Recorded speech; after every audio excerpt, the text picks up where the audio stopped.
also, I heard you speaking about eye contact. Yes, sir. In our culture, when you are speaking or even greeting an older person, you don't look them in the eye. So now this causes confusion because the Western world... Oh, this is helpful.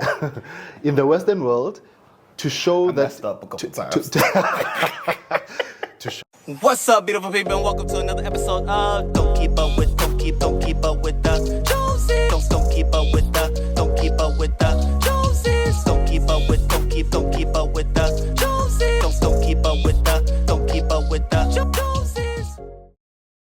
What's up, beautiful people, to another episode of the Jones Family Channel. It's me, Rickey Jones Jr., back again for another episode, which I'm excited, as always, to be before you all. However, this video is going to be very informative, and I'm not even going to put no more on it because, as y'all will see, I am not by myself. I have my brother Safiso here, in which he's been my guy. You know what I'm saying? Yep. He's been my South African safe haven, letting me know of various things as it pertains to culture here, life here, and the ways here. And as you've seen, he's been on the channel several times, right? Taking me through Soweto, taking me through Alex, right? And even talked about different foods he was trying to get me to eat, which I dodged.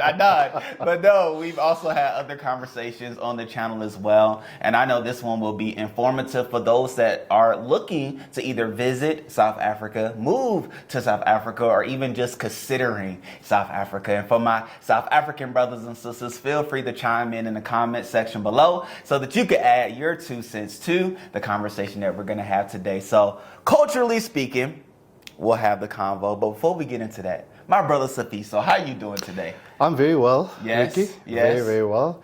But also sad at the same time. Yes. You know, with the bombshell that you dropped, that caught me by surprise, like everyone else. I know we spoke, but when you did tell me and confirmed it, it was quite sad. But I'm just happy for you that you've gone through this journey, and you saw it fit that this is the right time to make the move back to the US. Yes, sir.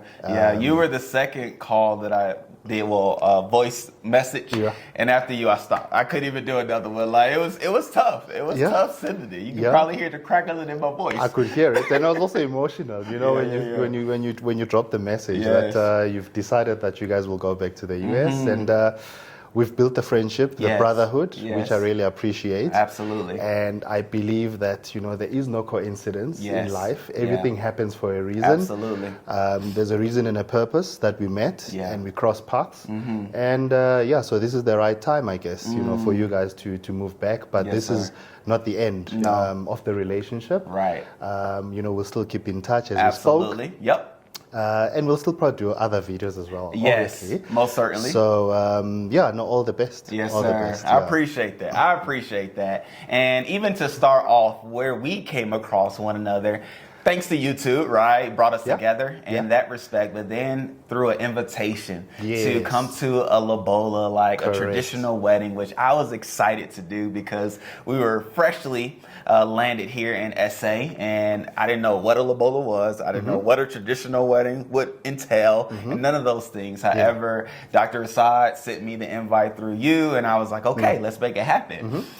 Then I found out it was proper for me to dress traditionally, right? Which had for me to do a whole video trying to figure out what should I wear. And this was one of the outfits that I tried on. It was too big for me at the store, so I couldn't leave out with it. And that's how I ended up with this top.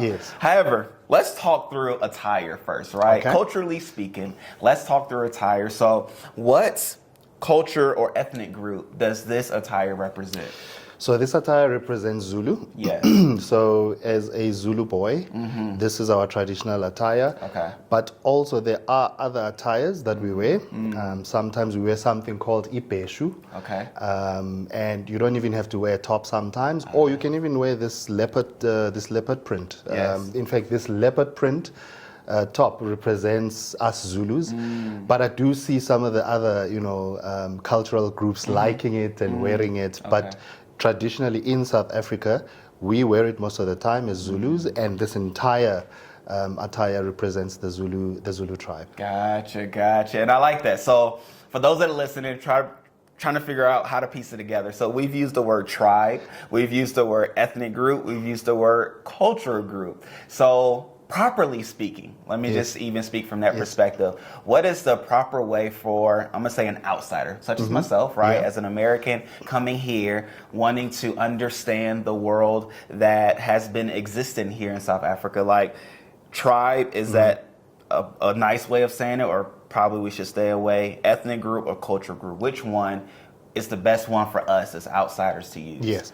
So in the last video, we spoke about the terms, and I agreed with some of the, the audience that wrote in the comments that tribe is okay. Yes. It's not offensive.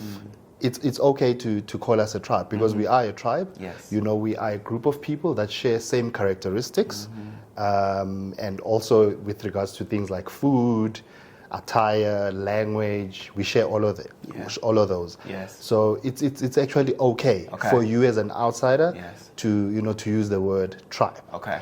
And now there's something that we call clans. Yes. Now we also use clan names as different groups within the black groups, the indigenous people of South Africa. For example, my clan name is Mdungwa. Yes. So my surname is Kumalo, but my clan name is Mdungwa. Yes. For example, you'd have a Ndlovu, which is a surname, and the clan name would be Gajeni. You'd have a person that their surname could be Zulu. Zulu is a surname, but the clan name is Mageba. So you would have a clan name associated to either one surname or multiple surnames. Yes. With Kumalos, we share the same clan name as the Mabasos. Mabaso is also a surname. Yes. So we share the same clan name. Yes. So you've got tribes being Zulu, but within the group, the Zulu group, you also have clans where it's different surnames. Where we've got clan names because we're grouped as people that share the same surname. Yes, which I love, right? Because it gets back, as I would say, to you it's normal, but for us, I would say, us as Americans, it gets back to the old way of doing things, meaning names have meanings, right? Correct. Now in the States, we pick a name that sounds good, that feels good, and just boom, there it is. There it is. However, I love how, here it's more specific. It speaks to where you come from. So, and I even figured that out talking to various people here, how you'll ask somebody their surname, and based off of that, either what tribe and what clan they came from, or that they're now a part of if they're a woman, right? And so I just love how all those things come together. And again, this my brother. Like, this is if I could share a friend, if I could share a South African friend, I would try to share everyone that's coming over with Safi. So, but back to the attire, right? Yeah. And with it all, so what does the headpiece symbolize? So this is a crown for us. A crown. As Zulu men, we wear this. Yes. The Zulu king would wear something different as a king, so he would have a different crown. Okay. So we as Zulus wear this as a crown. Ladies wear isqotho, which is a hat that the ladies wear. Yes. It's just a pity that I don't have an example, but it's a very nice hat. Yes. It's shaped in a very nice shape. Like a cone. Like a cone, yeah. It's shaped like a cone, and it sits on the lady's head, and it looks very nice, because when they wear their own attire, they would wear that and it goes together. So you are then crowned as a male wearing this Zulu attire with your crown, and the ladies likewise. Yes. And also there's a difference between, especially with the ladies, between a virgin female or lady versus, let's say, a married lady. Okay, as far as their attire? Their attire, yes, as far as their attire is concerned. So usually with virgins, young girls, they would wear something quite short, and in some instances they would obviously reveal their top part, without saying things verbatim. Yes. So you'd see in full view, what the virgin lady looks like. Whereas if you're a lady that is married, you would be fully clothed, and whatever you're wearing would be below the knee and fully covered.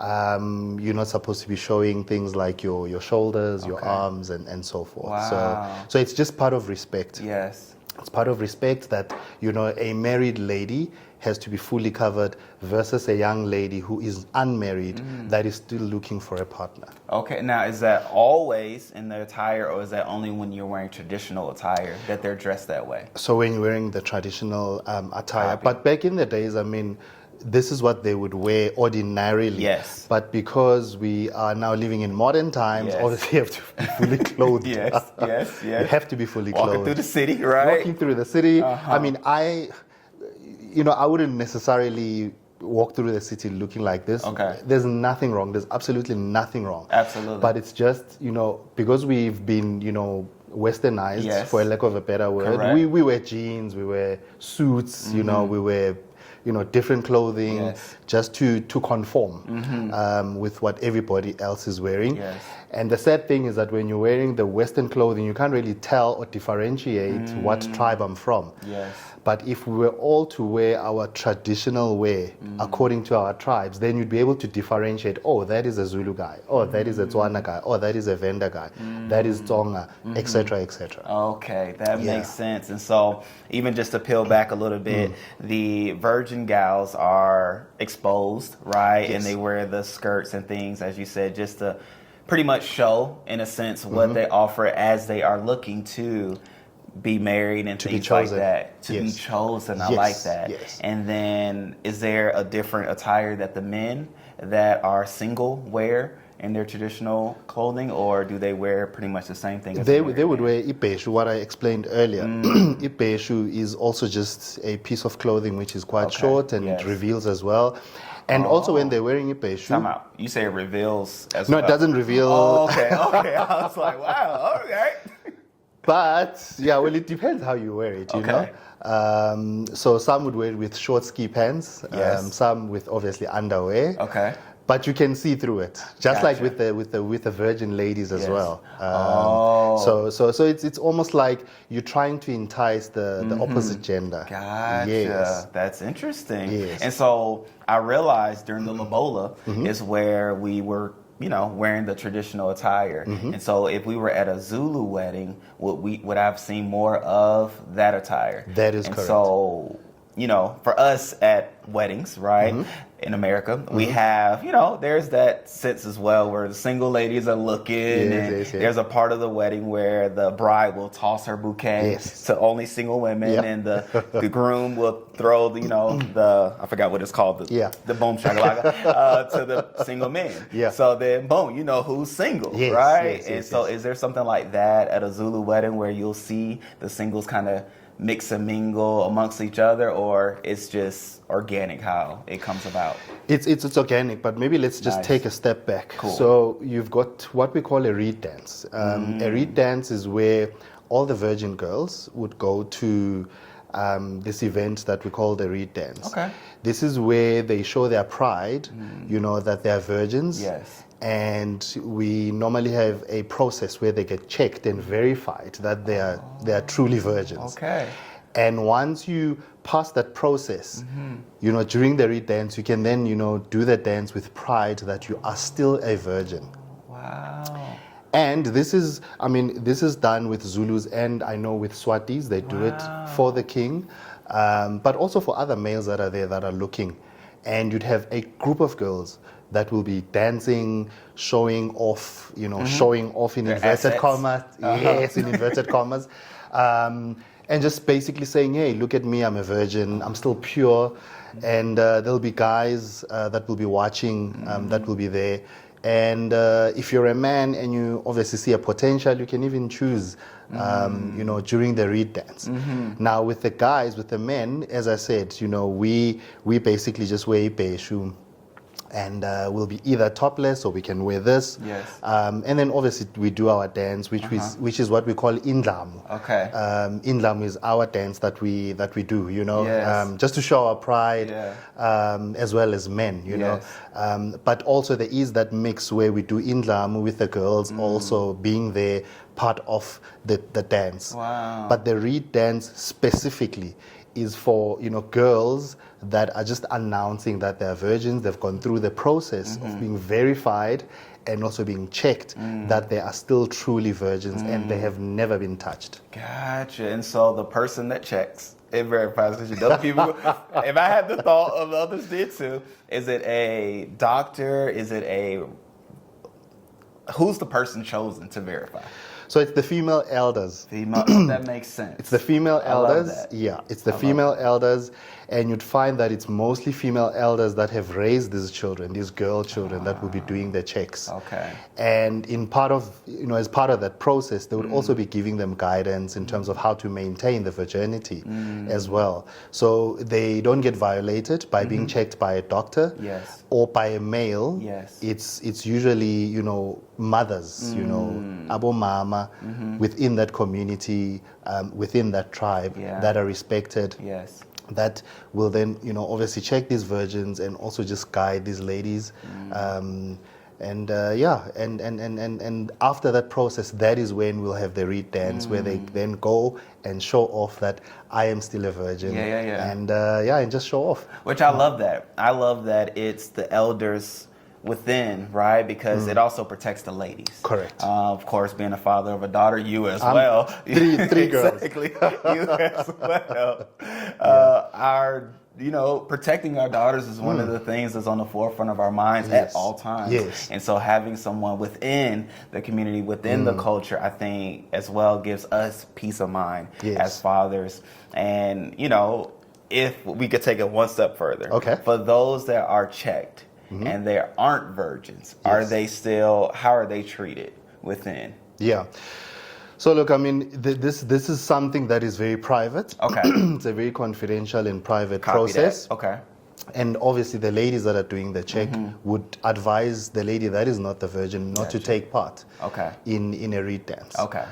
Because the reed dance is just sacred. It's a process and a celebration for girls that are still virgins. So if you are found not to be a virgin anymore, unfortunately you can't take part in that process and in that celebration. Copy that. And what's been interesting, it's all coming back to mind now. So being on this side and being on social media, you're within the algorithm of where you are. And so on TikTok, I have seen young ladies having it's white papers that show they're still virgins, and now it's clicking what it's all about, because I saw them thinking, this is interesting. Okay, because we don't do that on stateside that I know of, right? There may be some groups that do. However, now it's starting to make sense. It's a ceremony, but then it's something that you hold dear and are prideful about, that you still remain a virgin. So I love that. It's seen as an achievement, especially for the parents, of the girl, that she's managed to keep herself pure. Yes. I mean, you find girls that go to the reed dance and they're in their early 20s and they're still virgins. Wow. And the fact that you're not married yet and you're still pure, especially these days, it is really valued. So it's something that you can be proud about. Yes. And obviously your parents share in the pride that our daughter is at this age and she is still pure. Yes. So it's a ceremony just to celebrate those girls that they've managed to keep themselves pure and show them off to the community, that they live amongst, and show them that, look, I'm still pure, I'm carrying myself well as a young lady. And obviously, as I said, with the gents as well, so that the gents can take notice that this one hasn't been touched. Yes. This is a gift that is still wrapped. Okay. A gift that is still wrapped. My. To make it sound that's bougie. honorable. That's cool. You and I as males would understand. Correct. Yes. And even with that also links to the Lobola price, right? Yes. Because knowing that certificate or that honor and pride is still there, it also speaks to that, which that's a whole nother video, because we still have to double back to the Lobola conversation, which we will in time to come. However, for the women that are watching, right? They may be like, hold on, we have to go through all of this. Is there a process for the men and the males that they have to go through to see, or whether or not to know if they're still virgins? Is that a thing? We don't do that. They don't. So it's just we the women. we don't do that. To my knowledge, anyway. I mean, some of the guys in the comment section can mention those that still live, like in KZN or in the Eastern Cape or Limpopo or Northwest. if that process happens. To my knowledge, we don't get checked. Okay. Now, that also seems like we live in a patriarchal, world. Where it's all about the guys. Okay. Why are the guys not, pressured to remain pure? Okay. Why is it only the girls? But to my knowledge, we see a woman as a rose. We say intombazana imbali, meaning that a girl is a rose. Okay. You are a rose, and if you are untouched, you just spoke about the lobola price. Yes. Price. Yes. So that obviously then speaks to the value that they attach to you because you are still a virgin. And for the males, a male is a male. The one thing I can mention about males is that if we have to prove that you are ready to be a man, we have a process that we go through where you go to the mountains to get circumcised. Gotcha. And once you go through that process, when you go to the mountain, they teach you how to be a man, and also, being able to raise a family, how to protect your family, how to look after your wife when you do get married. So you get all those teachings when you go to the mountain. Gotcha. Not all tribes practice that process, but most of the tribes do it in South Africa. Perhaps maybe when you get there are certain things that they do to test whether you're ready or not to be a man. The other one is that they would put you in a kettle, what we call kraal, where you with cattle in that kraal, and you are expected to challenge, like maybe a bull, cow, or like a cow, and part of that process is also just to test your strength, whether you're ready to be a man. There are challenges that we go through when we go to the mountain, where you carry sticks and you challenge the other guys to test your strength. But there's various ways in which we use just to test the man's readiness, or rather, let me say, the boy's readiness to transition into a man. Right. Because you're still a boy until you go to a mountain and with a group of other boys being led by elders who are males, who will teach you when you get to the mountain, but also circumcise. Wow. Then once you go through that process as a boy, you are now deemed as ready to be regarded as a man, and you get that respect within the community. Wow. Once you come back. When you come back, again, it's another ceremony that gets done for these young boys that come from the mountain, and they get celebrated that they've gone through this process, and they were taught at the mountain, or on the mountain rather, how to be a man, how to carry themselves as a man, how to provide, how to protect, when they do start families. Which is making sense, right? Because I've read majority, it's a thick book, but a majority of A Long Walk to Freedom, and knowing that Nelson Mandela wasn't Zulu, but he did speak of that ceremony that you just spoke of. So you were answering the questions and thoughts that was going through my mind, that whether or not other tribes or other ethnic groups also participate in it. And so, boom, you answered that. So I appreciate that. That's interesting, right? And I love that not only are young boys or young men taking up, but they're also taught the things to do and what's expected of them once they do get married. Because I think that's something that's vitally important and necessary. Very, very important. And even being fathers of daughters, right? We want to ensure that whom we give our daughters to, right? It's even hard to say it. Who we give our daughters to are not only prepared, but adequate to be able to sustain and to maintain that relationship and marriage and years on after that. So I love that. That's a beautiful thing that you all do, that, maybe one day it'll be nice that, I don't know, if something's captured so it could be shared with others, because I think the way that things are done here, I just love it, right? The way men treat their women, the way I see you treat your wife and love on your daughter and daughters, as I've seen you also interact with them, I think it's a beautiful thing. And so more of that would be helpful for those in us around the world. Just to go back to what you said in terms of, the processes that we go through in South Africa for both boys and girls. I think, boys are normally neglected. Okay.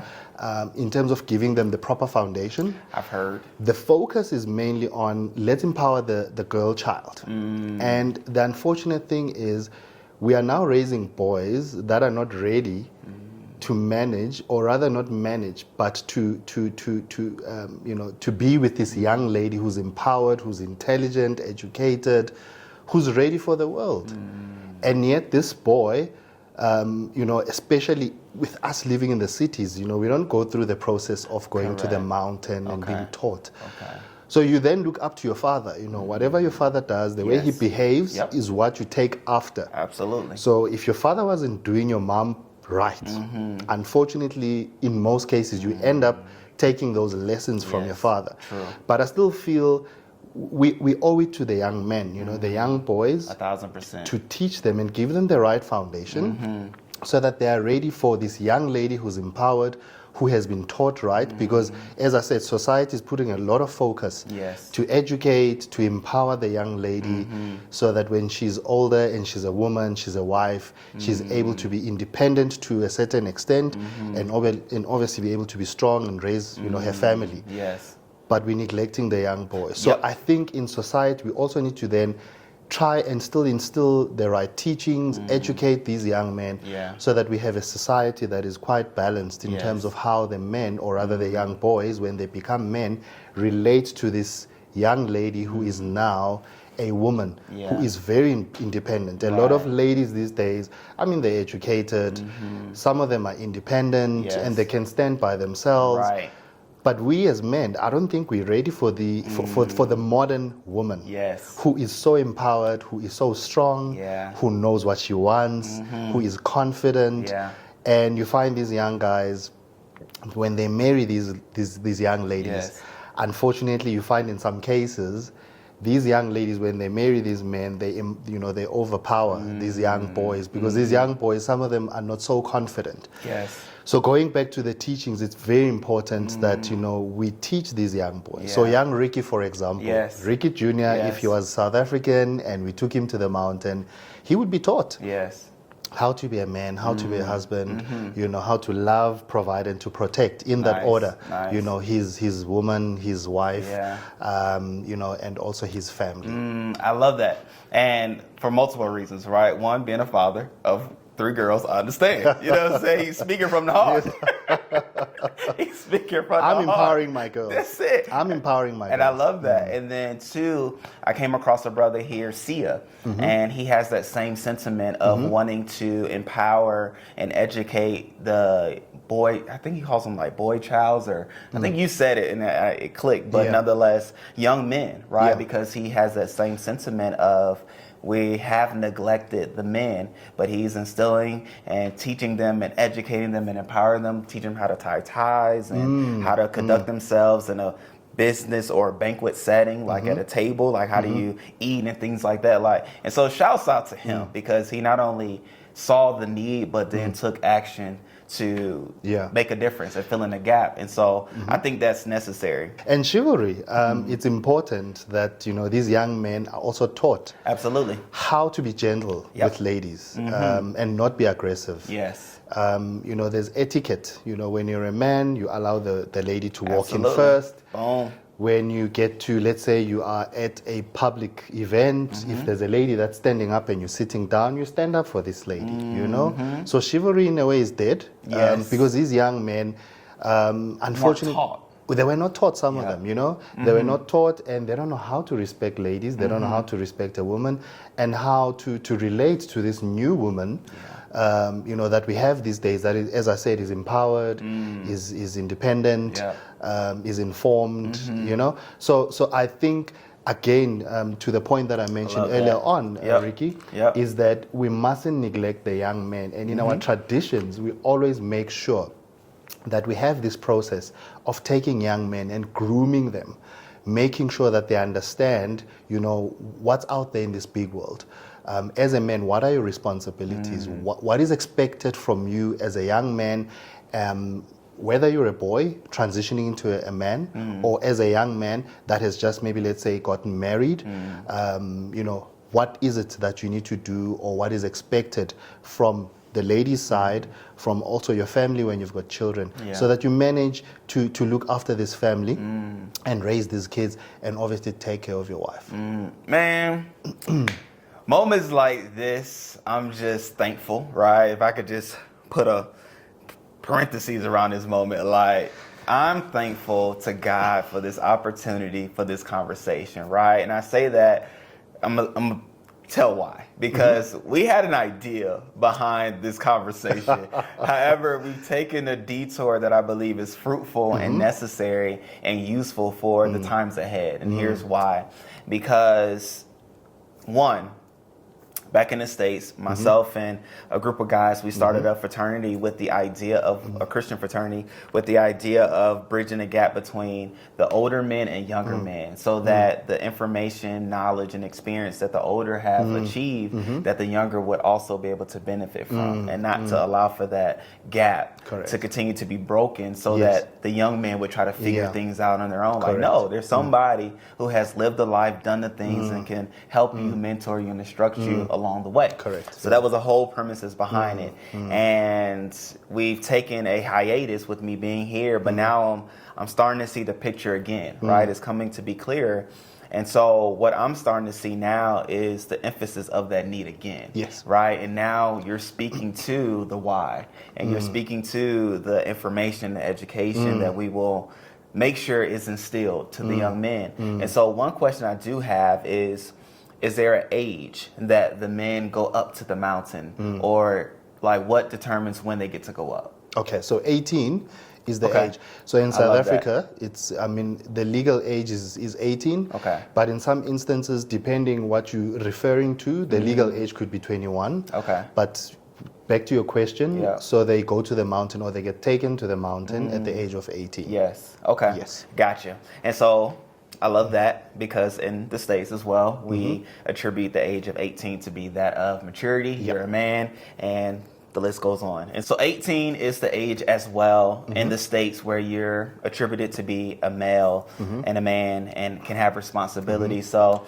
even from this, what I'm even starting to see is a continual of our relationship, even in the vein of the different things that you all teach here within your tribe, right? As it pertains to love, protection, and providing and things for the family that's to come. Like, I'll be able to glean from you to be able to instruct on that side. And then even when you get the opportunity to visit that side, we'll be able to allow for you to come and the get up, you know what I'm saying? And to as well instill things to not only the young men, but also to the males at large. And even being able to allow for you, we can do Zoom calls with the men of the fraternity, or just men in general, that will be able to speak life into them from a cultural perspective, from the continent of Africa perspective, because not all people will get the opportunity to visit here, come here, or experience what life is like on this side. However, with you being able to Zoom in, that will do us great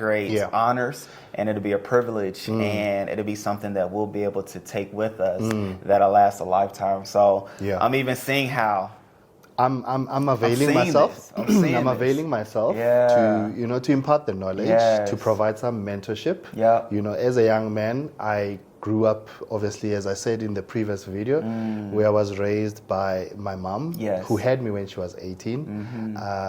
And, I was raised by my grandfather, which was probably a blessing, because the knowledge that he imparted and the mentorship that he provided to me shaped my character to become what I am today. Because obviously, as an old man, he was able to just groom this young man at a very young age. And by the time my parents got married, I had already gotten a good foundation and grounding from my grandparents. So I'm very much willing and open to share the knowledge. I love that. From a male point of view, but also some of the cultural norms that we practice in South Africa. Some of the things you guys maybe can adopt in the US. For sure. Things that obviously will work for you in your world, that you see and deem fit that will benefit the young man and also yourself, Yeah, you know, absolutely. as a man. Yes. There are things that maybe you didn't learn in your younger years that right now, if you learn and you get taught, they'll still benefit you in your older age. Yes. So I'm very much willing. Yeah. And even, so thank you for that. And even to be able to instill into Rickey Jones III. That is right? correct. And so I must say, like, I had the privilege and the honor to be raised by my mother and father. And my father did an excellent job in setting an example of showing what not only a man, how a man should conduct himself, how a husband should conduct himself, how a father, right, should conduct himself as a leader, right? And the list goes on. He showed all those different aspects, even without sitting me down and saying, this is what this is, right? His example showed so much, right, that I was able to glean and learn from that I'm now looking to and instilling into Rickey, right? And so I think to your point, if you're not shown it, if you're not taught it, you don't know it. Yeah. But we're going to do what we can do to make sure the boy childs and the young men to come are ready for our daughters. Correct. How about that? Correct. It is And very the daughters important. online. That is why I was saying that you are an example.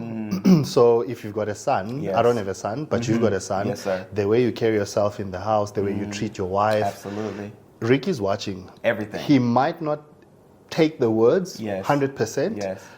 but the actions he'll take 100%. Because he'll be saying, but dad is saying this, and yet he behaves like this. Yes.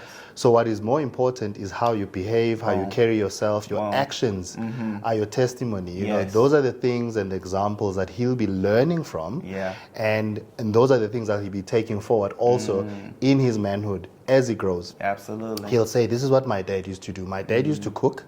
My dad used to take us out. My dad never, let's say, maybe beat up my mother. Correct. He was always affectionate, showing my mother affection. Yes. And these are the things that will transfer to him That in is his true. life. And he'll take those things and he'll practice them when he also gets married or when he's got a girlfriend, a young lady. That day will come. And the day will come. It's coming. So so it's very important that you behave in a way that you like him to treat others, Absolutely. not only females but other males around him, That is because true. it's very important to behave in obviously in a good way. Yes, sir. Because in a work environment, in society, we can tell what type of home you come from by the way you carry yourself. Wow. that Your makes character sense. is one thing, Yes, but the sir. way you carry yourself tells us, you know, that, okay, so Rickey comes from this type of household. Okay. Because he behaves this way and that way and that way, either towards me as a man or a female that is in your life. Yeah. Wow, that's cool. I never thought about it from a workspace perspective or even a outside perspective. I've definitely thought about it from how you interact with one of the same gender or the opposite gender, right? With the idea as we're raising kids, to your point, making sure that I'm the person that, one, I want my son to be,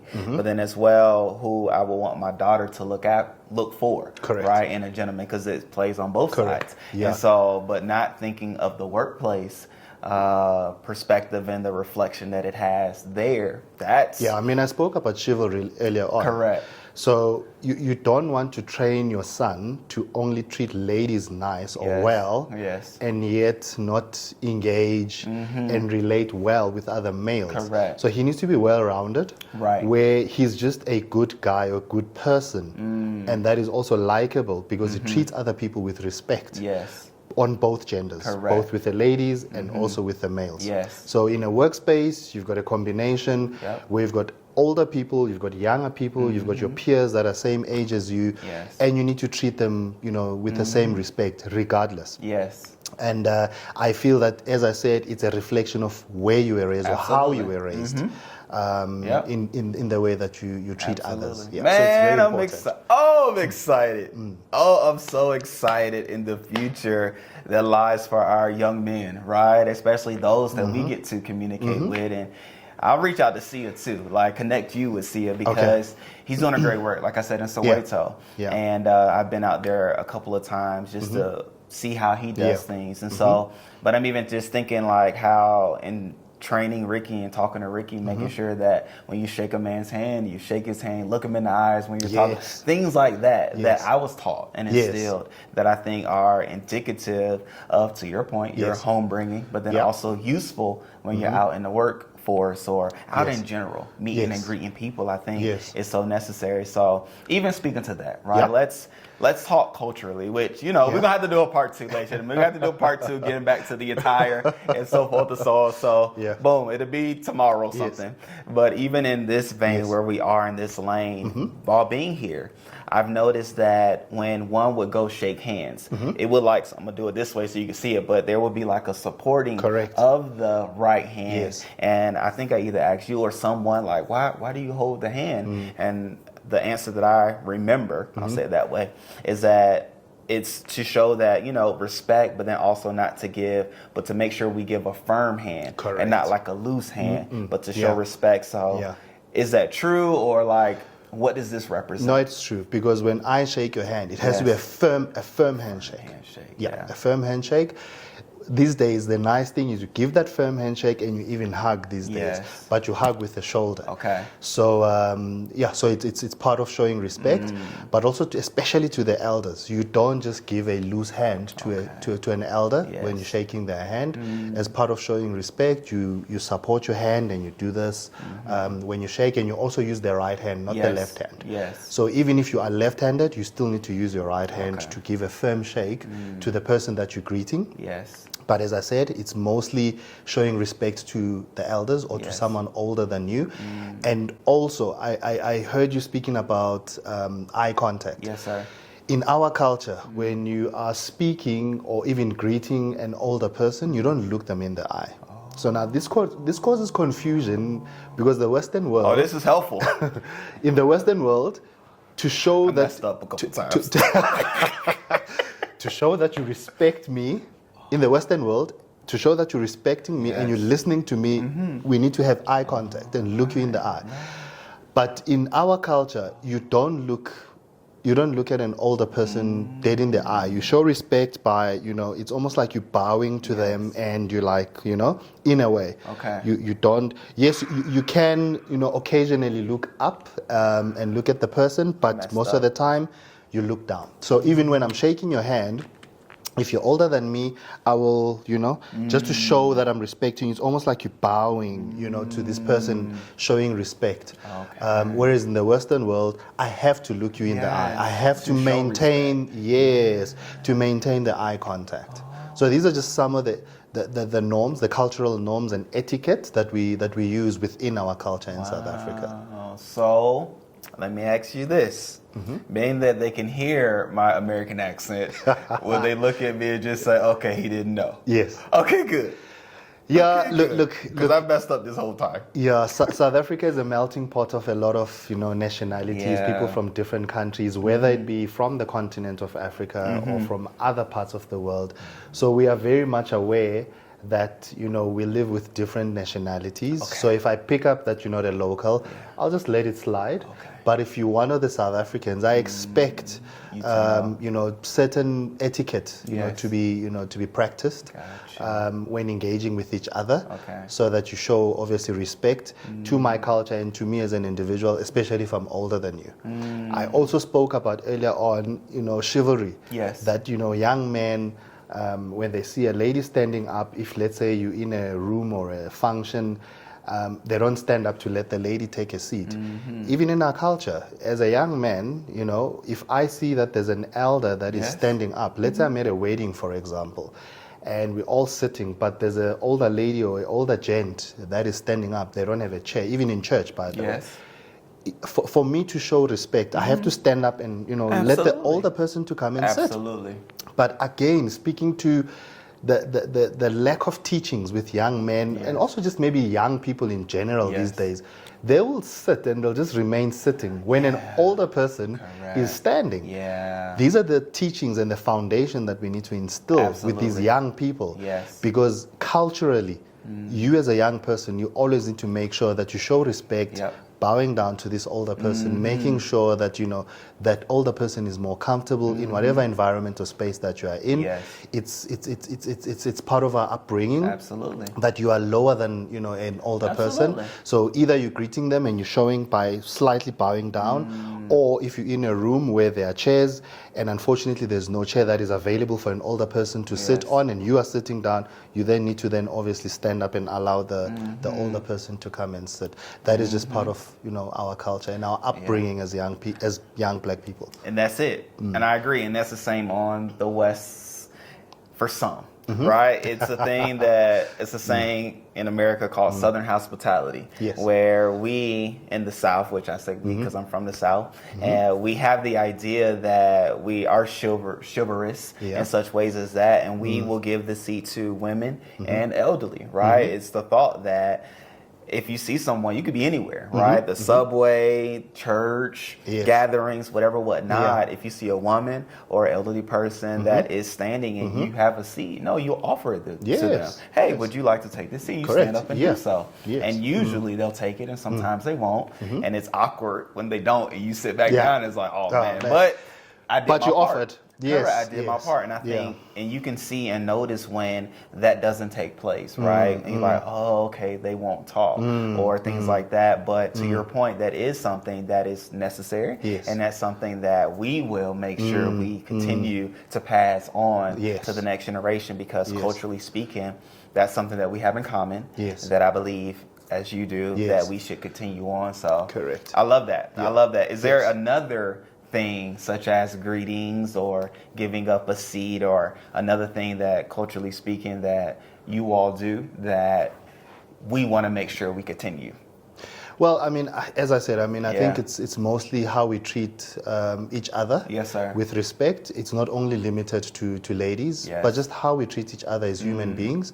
I think it's quite important. These are things that we the hospitality, for example, that I decided, let me show to Rickey, being an outsider.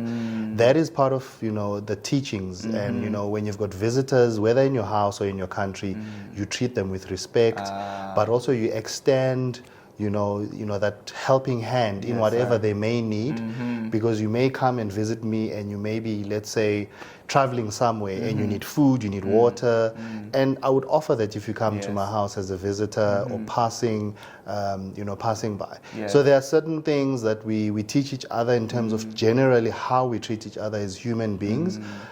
It's not only limited to just, as I said, females and elders, but just generally with everybody. Gotcha. There's quite a long list of things, which the list is non-exhaustive, or rather exhaustive, but I just feel that maybe let's focus mainly on how we as men should be treating our ladies. I love that. Society is deteriorating because of the lack of knowledge that is not being imparted or passed down to young men.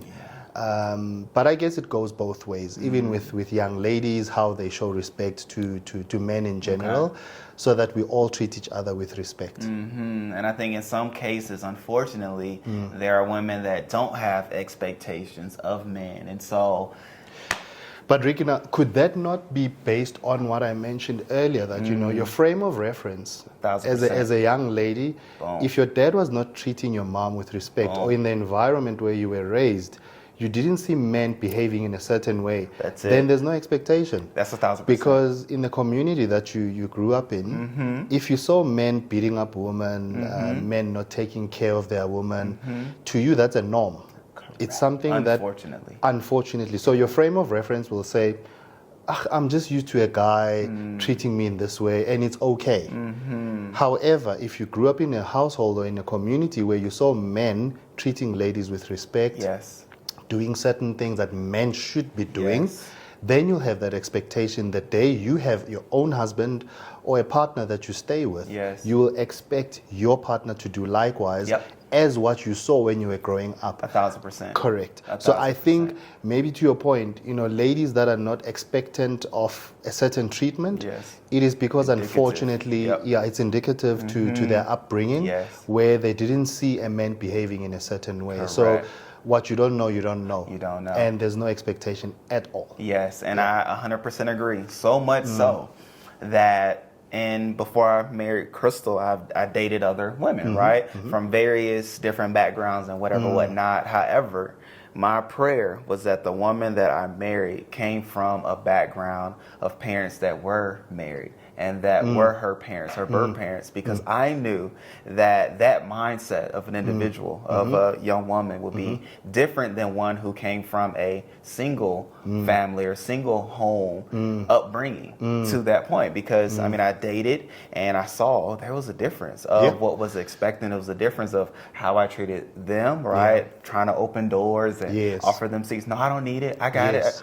Yes. Oh, okay. And and thanks be to God, who allowed for me to have the understanding that it was because of the upbringing, it was because of the background. And so I agree with you to the point that, unfortunately, depending on how some were raised, right? Because it's not all, but how some were raised, it then shaped how you expect for others to treat you because of what you saw others and how you saw that environment being treated, whether it's a single mother raising you or a single father raising you, right? And so I agree. There has to be a balance, because there are things that your mom will teach you, but she can only teach you so much.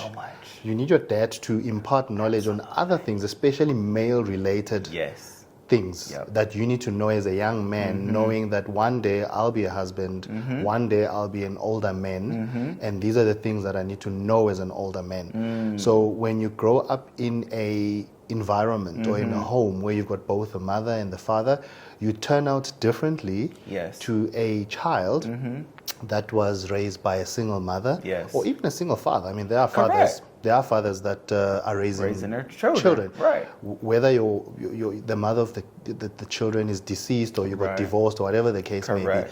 So as a father raising children, it would be different, because there are certain things that you can't impart to, especially if you've got girl children.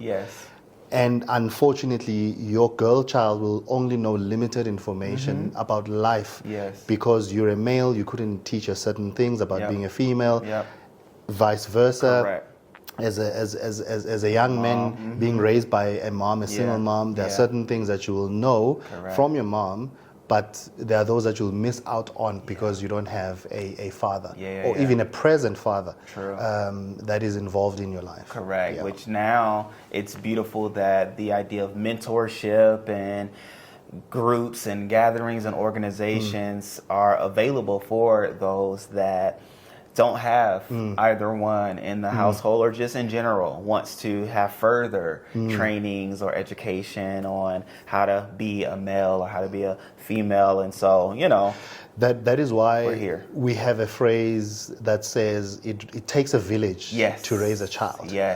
Because that leans towards, it's not only up to your parents to teach you, to groom you, you know, to lay that foundation in your life as you're growing up, but it takes the environment itself that you grow. And so, as I said, it's always beneficial to be able to have organizations and groups to be able to help bridge the gap from either what you aren't trained and shown in the household to what ultimately you'll be able to use once you matriculate and grow into adult age and ultimately into being a spouse, right, or partner, as I hear it said. So let me ask you this, because you have used the word spouse. Well, you never use the word spouse. You use the word wife, husband, and partner. What's a partner? Is it different than a spouse? Yeah, so the way I see partner, I mean, it could be that you are married, but usually you'll find that if we, you know, stay together, but we're not really official, as in like married, people will refer to that person as my partner. Where if you become official and we celebrate and we obviously go to Home Affairs, which is homeland in the US, and we sign, we become official that we are married.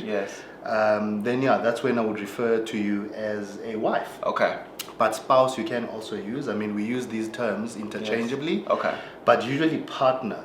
I would say partner if we're not necessarily official, but we would probably sometimes be staying together. In some cases. And I would say my partner. Which we use the term likewise in the West. So I get you. I'm with you. I just want to make sure, you know what I'm saying? Like, I try not to assume anything. There's a lot of similarities. Yes. But also context is quite important. Very as much well. so. It's very important.